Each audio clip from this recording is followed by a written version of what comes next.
socialist parties across Europe, the German left is the last one to lecture anyone on international solidarity. Well, here I am anyway. As a representative of Die Linke, I know how rough it can be existing as a democratic socialist within a world of the subject of the contradictions of capital.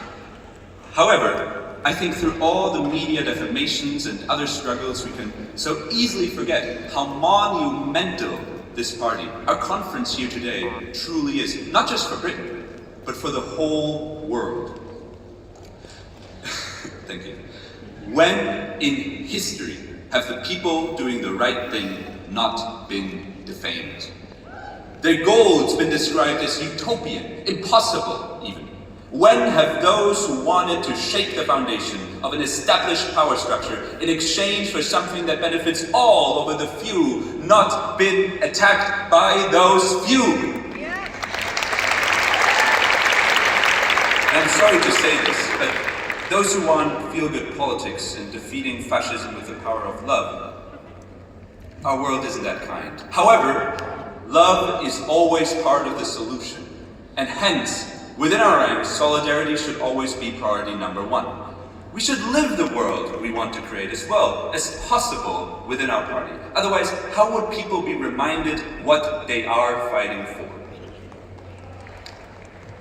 I'm going to lose some words in the documents and the conference as a whole, because these founding documents, which you've probably studied tirelessly, wrote amendments for, and or have now debated here for the past 2 days, lay the foundation for a new kind of politics in the United Kingdom.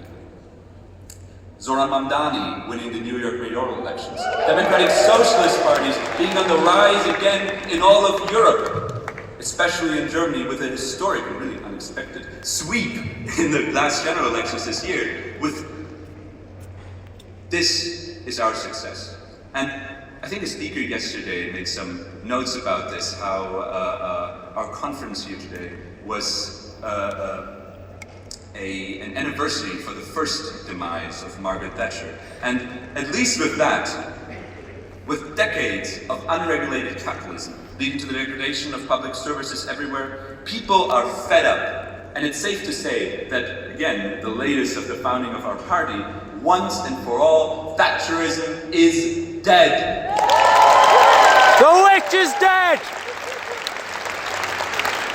And as controversial as this may sound, this isn't a reason to celebrate right away. Because as the strengthening of the far right has shown, the whole neoliberalism and the atomization it created, the hole it has left is currently being flooded with reactionary fascist forces like Reform and their kin.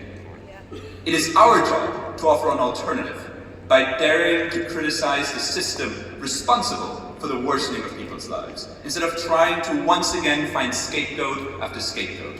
We recognize that people's lives are worsening due to the contradictions of capitalism, the economic division between the rich and poor increasing, less people being able to afford a place to live, more people becoming homeless, more hatred, racism, and transphobia as a tool to divide the working class. Something that has always been inherent to the capitalist system and always will be. The system is not broken, it is working as intended. We aren't just planning on managing a broken system or fighting against symptoms, but we will point out and criticize the root of our problems, the capitalist world and the faulty electoral system that upholds it. We know capitalism cannot be reformed, it needs to be abolished. Ladies and gentlemen, and everyone in between and outside of those computers, as it isn't our job to fight itself, become managers of this crisis, and have our main political goal just be the redistribution of wealth. We need to ask why that wealth is even distributed this way to begin with, and establish a system where the exploitation underlying that fact doesn't exist in the first place. A socialist economic system, that's our goal. I'm proud. I'm honestly proud to stand here today. Proud of every volunteer and member of your party.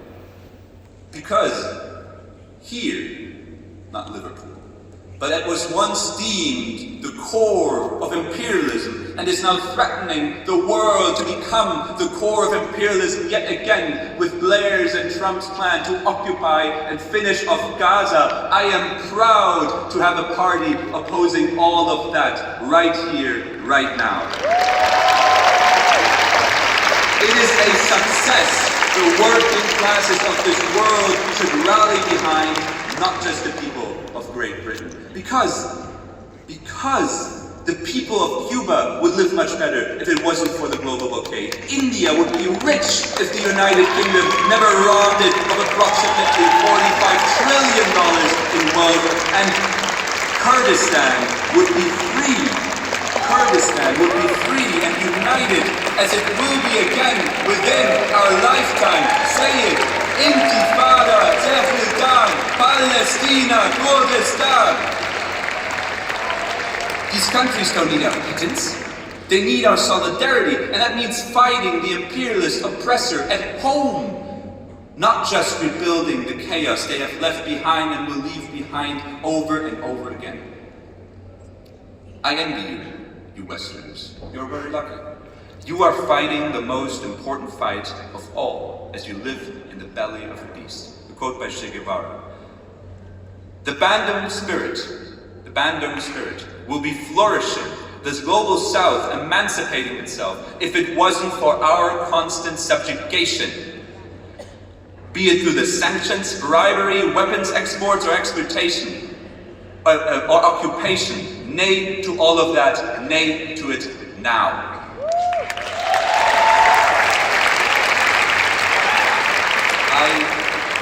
I have some interesting thoughts on terrorism. I don't know, some of you were at the eve of conferences, rallies. Okay, that's a terrible thing to say. But there was a lady, you know her well, Audrey White, and her first sentence was, "I'm a terrorist." That's a fascinating thing to say because it's a word with no internationally recognized definition. Suddenly, it's being used against domestic organizations like Palestine Action to justify their silencing. The so-called global war on terror, culminating in what was always its goal, pointing the double-edged sword of imperialism against one's own people. And while we're on the topic, and this is a big issue in Germany as well, Islamophobia. It was always a necessity as part of the manufacturing of consent of our war efforts. It's a tool. Hatred doesn't just come out of nowhere. It's always serving a capitalist purpose. And I want us to think of this, because in Germany, in the elections, and every time people speak of hatred, people speak of all the racism that's suddenly come up, as if it wasn't historically always that way. I think I need to hurry up a bit. But when I spoke of this party, I said our party, didn't I? Some of you may have noticed. And many people have asked me in the past months why I, as a German particularly, was such a strong supporter of this British party, or even interested in British politics at all. Now, I could respond to this, citing my many queer and especially trans friends who finally feel like they have a political home in this country. Thanks to the movement everyone here started. I could also talk about how soul-crushing Israel's genocide in Gaza is, and how this political movement allows for a glimmer of hope in an age of darkness. But let me respond to this inconsistency with a question. How many proletariats are there? 195 or just one? I believe in this party. Not because I need to know its leaders or have trusted anyone in particular. I believe in the success of this party because I understand history. Because our analysis of this world is materialist, and the same logic of capital that has led to the rise of fascism back in the day is what's leading to the rise of fascism in the United Kingdom today. The contradictions of capitalism are coming to a maximum. People will flock to the reactionary forces. Other parties will try to mimic their racist policies in a doomed attempt to recuperate some voters. And in that mess, we will be right here, ready with the solution.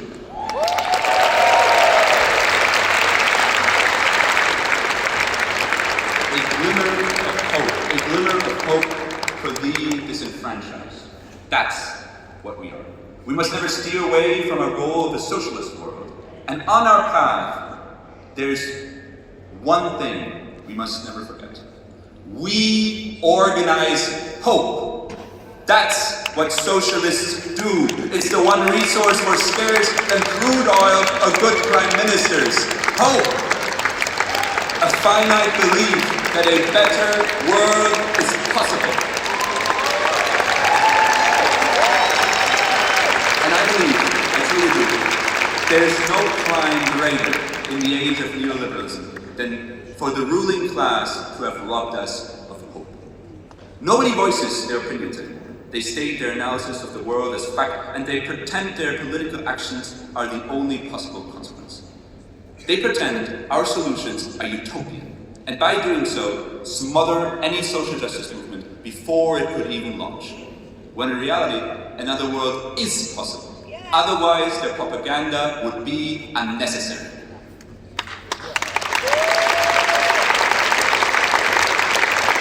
The war over hegemony, authority, and your future has been outsourced into the one space capitalism has yet to occupy: your mind. And I also believe this quote is thrown around very often. Rosa Luxemburg, she said, "Socialism or barbarism." Many people don't know that the quote is from her. And just said another thing, that saying it as it is remains the most revolutionary act. And I agree, there's a lot of space for that. There's a lot of people saying it as it is. And I would offer a more modern interpretation. Having hope, despite everything, truly despite everything, must be the most revolutionary act there is. And so, with my final words, don't worry. Let me leave with one message, so contemporary and yet timeless. I oppose genocide, and I support any action against it.